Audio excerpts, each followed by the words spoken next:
Today we're talking Josh Allen. No, not that one. Josh Allen and the Jacksonville Jaguars. How do things stand with their team? We'll talk about it. You're watching Buffalo Live. Football. Buffalo Bills football.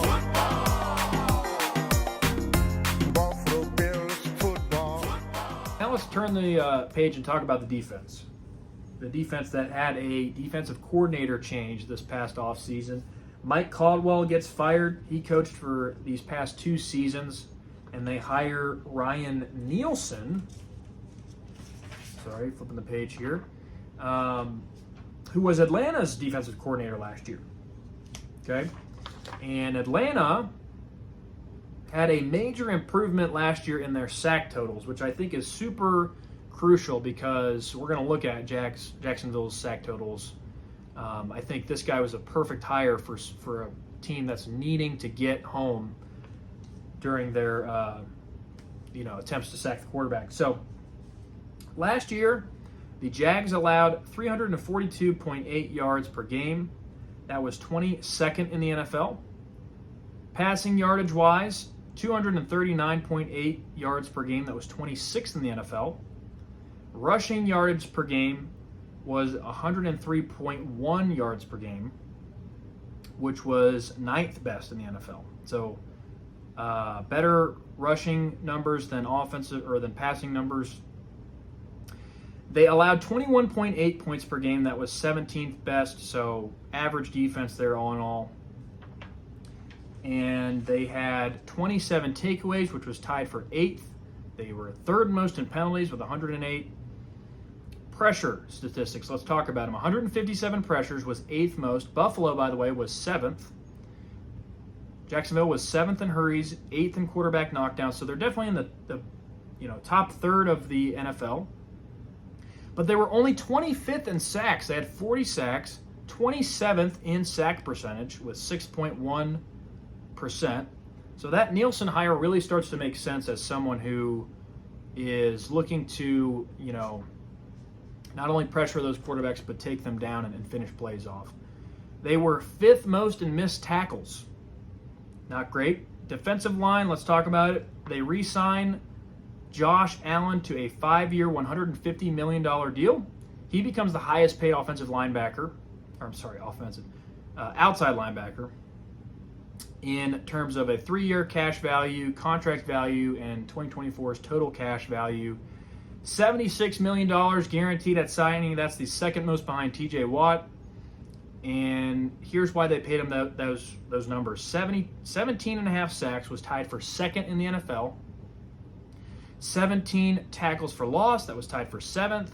33 quarterback hits, tied for 3rd.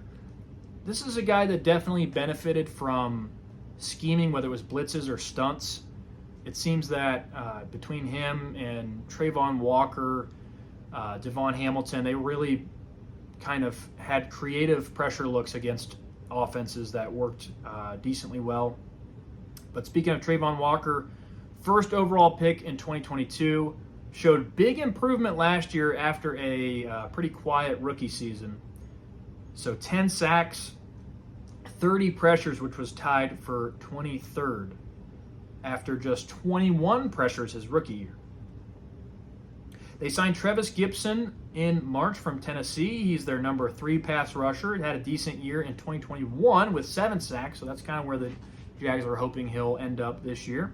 They also signed defensive tackle Arik Armstead. Love this guy, to a 3-year, $51 million deal. He's missed 13 games within the past 2 seasons, but when he's been on the field, he's been great. Last season, 5 sacks, 20 pressures in 12 games played. He's got 33.5 career sacks. And so having him on the team will definitely put less pressure on Josh Allen and Travon Walker. He's just got to stay healthy. Nose tackle Devon Hamilton is your starting nose tackle. He's 27 years old, round 3 pick in 2020 out of Ohio State. Had a great year last year, all 17 games played. 56 tackles, a lot of tackles, 2.5 sacks, 7 tackles for loss. And, I've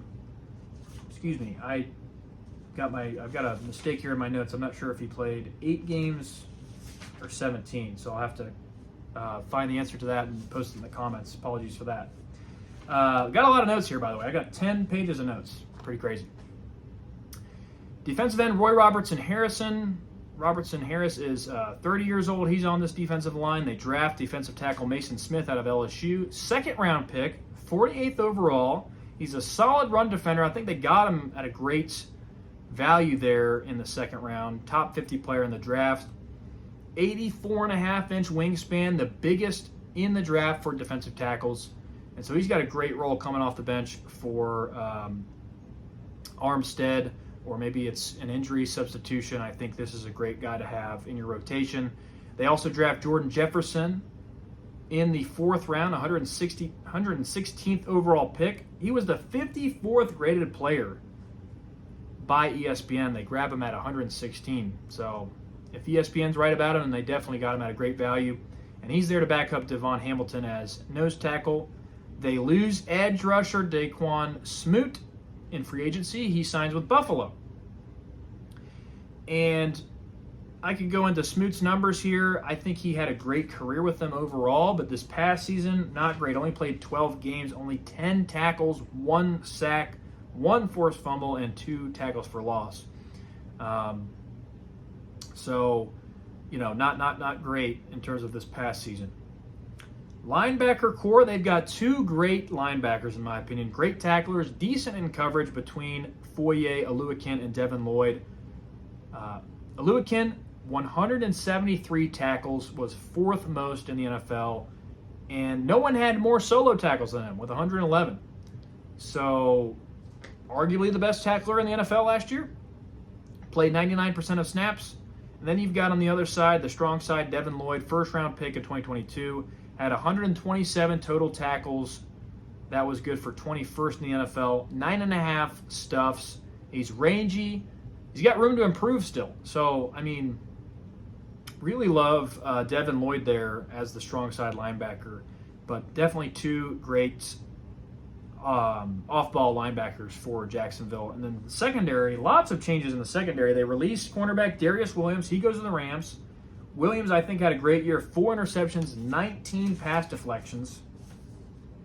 They saved $10 million by releasing him. He played 93% of the snaps. He was targeted a lot, but only gave up a completion percentage of 51, which was 11th best in the NFL among qualifiers. Wasn't the best tackler, did miss a 16% of tackles, which isn't great, but overall a good player in coverage.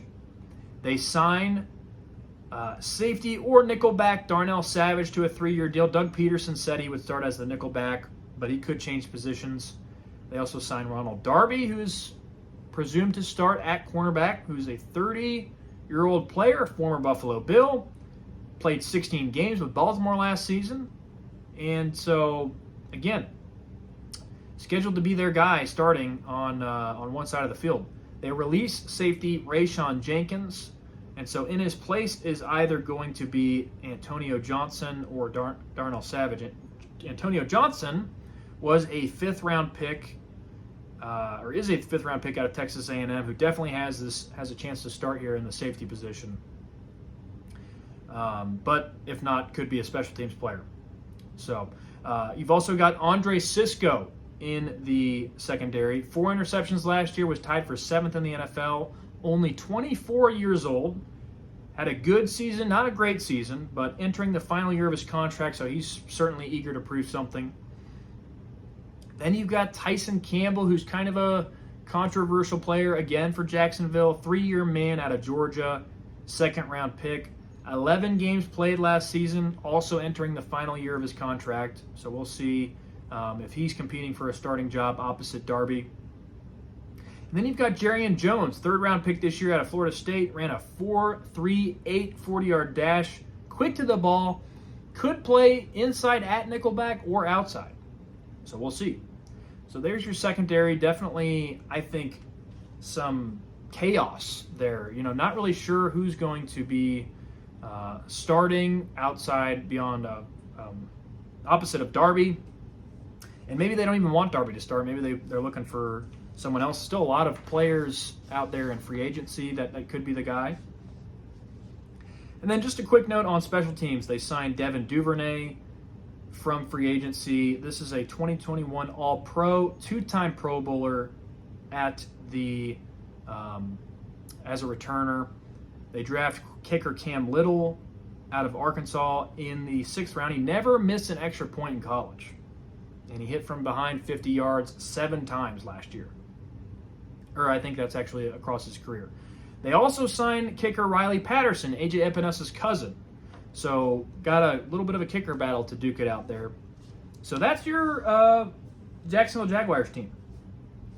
Now, in conclusion, to me, the Jaguars feel like an average team. I don't think they're going to be great. I don't think they're going to be bad, which was a lot like how they were last year. I think they could definitely compete with a wild card spot. I don't think they can compete with the Texans for the AFC South. Jacksonville fans, I'd love to hear what you think about that in the comments. Their strengths, I think they've got a great pass rush, especially with guys like Josh Allen and Travon Walker. Their off-ball linebackers are great. They've got deep passing threats between Davis, Kirk, and Brian Thomas, and Evan Ingram. So I think they're going to struggle in the short game, consequently. Their weaknesses, I think they've got poor running back depth. I think they're going to struggle with the running game again unless, these additions can really turn things around. But they've got 2 offensive linemen in their 30s. Receiver depth-wise, both wide receiver and tight end, I think is weak. You got Devin Duvernay, Parker Washington, Luke Farrell, Tim Jones. I just don't trust any of those guys. None of them have had really particularly good seasons.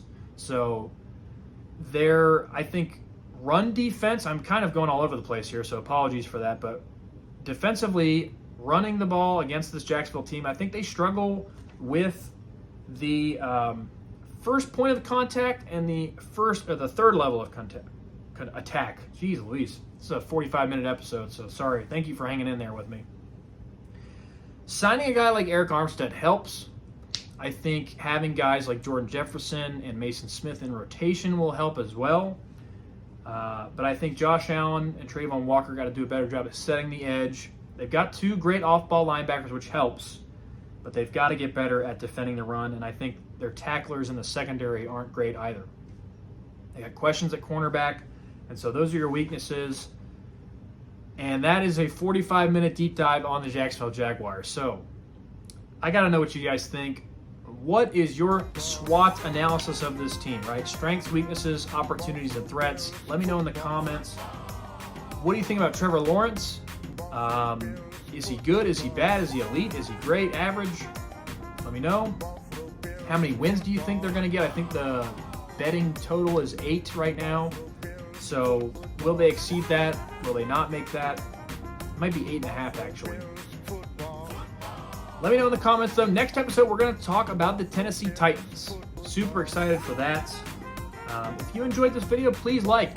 I worked really hard on it, and thank you again so much for watching. If you want to see more of this content related to the Buffalo Bills and their opponents, please consider subscribing to Buffalo Live. Until next time, I'm your host, Kyle. Thank you so much for watching. Go Bills, and God bless. Football.